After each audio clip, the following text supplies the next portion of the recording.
We all know tetracycline is having property of chelation. We call it as a chelating property.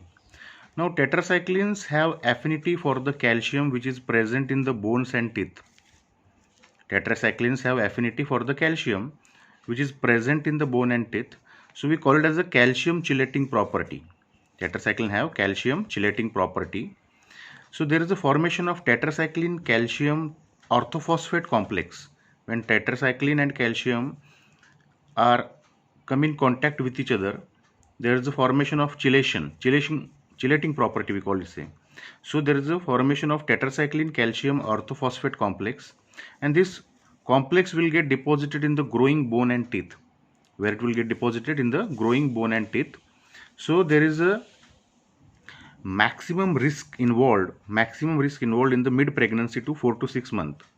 There is a maximum risk involved with this tetracycline. That's why it is contraindicated in the pregnancy, or it is contraindicated in the lactating period, because it may lead to improper development of the deciduous interior teeth. It may lead to improper development of the deciduous anterior teeth, or it may also affect the permanent anterior teeth, and that may lead to pigmentation and the crown formation. That may lead to the pigmentation and crown formation. All malformations of the teeth, because there is a dentine enamel hypoplasia,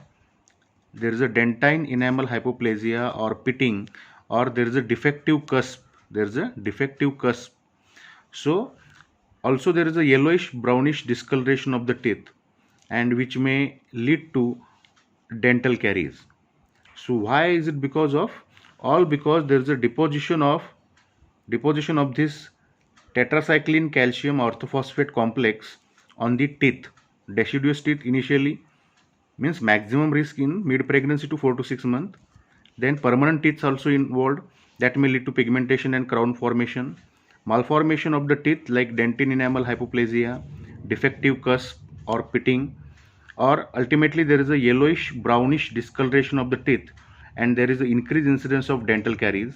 So it will going to affect your teeth, and it will also going to affect your bones. It will affect the linear growth of the bones.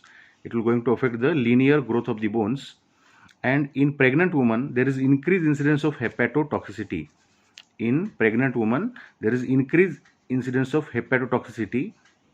And that is because of this tetracycline. So this chelating property, what we have discussed today, chelating property of tetracycline. What is that? Tetracycline have affinity for the calcium which is present in the bone and teeth. So calcium chelating property, that means tetracycline combines with the calcium, and there is a formation of this tetracycline calcium orthophosphate complex which will get deposited in the bone and teeth, and all these things will going to occur. Maximum risk in the mid pregnancy to 4 to 6 months.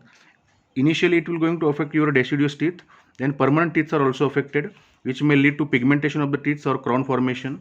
Malformation of the teeth in the form of dentine enamel hypoplasia, pitting may also occur, and there is a defective cusp. Ultimately yellowish brownish discoloration of the teeth, and there is increased incidence of the dental caries. These are the various malformations, or